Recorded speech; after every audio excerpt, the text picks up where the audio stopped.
गुजरात की राजनीति में इस समय एक बड़ा और दिलचस्प फैसला सामने आया है। आम आदमी पार्टी यानी आप ने तय किया है कि वह उमरेठ उपचुनाव नहीं लड़ेगी। ये घोषणा पार्टी के गुजरात अध्यक्ष यसुदान गढ़वी ने की है। उन्होंने साफ कहा है कि पार्टी अब इस चुनाव से दूर रहेगी और अपना पूरा ध्यान आने वाले स्थानीय निकाय चुनाव पर लगाएगी। नमस्कार, मैं प्रेयसी और आप देख रहे हैं भारत एक्सप्रेस। अब इसे आसान भाषा में समझते हैं। उमरेठ में उपचुनाव होने वाला है, जिसमें आमतौर पर बड़ी पार्टियां जैसे भारतीय जनता पार्टी और कांग्रेस हिस्सा लेती है, लेकिन इस बार आपने खुद ही मैदान छोड़ दिया है। यानी अब मुकाबला सीधा बीजेपी और कांग्रेस के बीच होगा। आपने ऐसा क्यों किया है? यसुदान ने बताया है कि पार्टी अभी छोटे चुनाव पर ध्यान देना चाहती है, जैसे नगर पालिका, पंचायत और स्थानीय स्तर के चुनाव।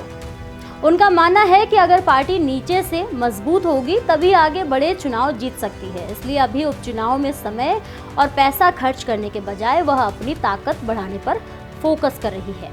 दूसरी बड़ी बात, आपने कांग्रेस को खुली चुनौती दी है।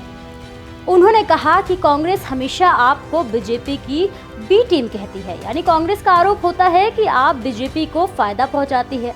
अब आपने कहा है कि हम तो चुनाव नहीं लड़ रहे हैं, अब कांग्रेस अकेले बीजेपी को हरा कर दिखाए। ये बयान काफी बड़ा है, क्योंकि इससे साफ नजर आ रहा है कि विपक्ष के अंदर ही खींचतान चल रही है। अब इस फैसले का असर क्या होगा?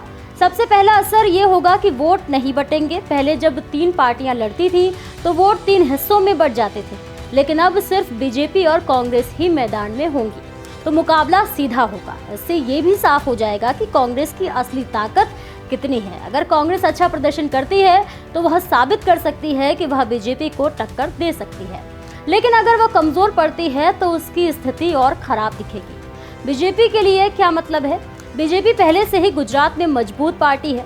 जब विपक्ष बटा होता है तो उससे फायदा मिलता है, लेकिन इस बार मुकाबला सीधा है, इसलिए बीजेपी को भी मेहनत करनी पड़ेगी। हालांकि उसकी मजबूत पकड़ उसे फायदा दे सकती है। आपके लिए ये फैसला क्यों जरूरी है, चलिए ये भी जान लेते हैं। आप अभी गुजरात में नई पार्टी है। उसने 2022 के चुनाव में कुछ अच्छा प्रदर्शन किया था, लेकिन अभी भी उसे बहुत काम करना है। इसलिए पार्टी अब जल्दी चुनाव लड़ने के बजाय धीरे धीरे अपनी जड़ें मजबूत करना चाहती है। स्थानीय चुनाव पर ध्यान देने का मतलब है कि आप अब गांव, वार्ड और शहर के छोटे स्तर पर काम करेगी। इससे पार्टी को लोगों के बीच पहचान बनाने में मदद मिलेगी। इस रणनीति का फायदा क्या हो सकता है? अगर आप स्थानीय चुनाव में अच्छा करती है तो उसकी पकड़ मजबूत होगी, फिर वो आने वाले विधानसभा चुनाव में ज्यादा मजबूती से उतर सकती है। यानी ये एक लंबी योजना है, पहले छोटे चुनाव जीतना, फिर बड़े चुनाव पर ध्यान देना। कांग्रेस के लिए ये मौका क्यों खास है? अब कांग्रेस के पास कोई बहाना नहीं है।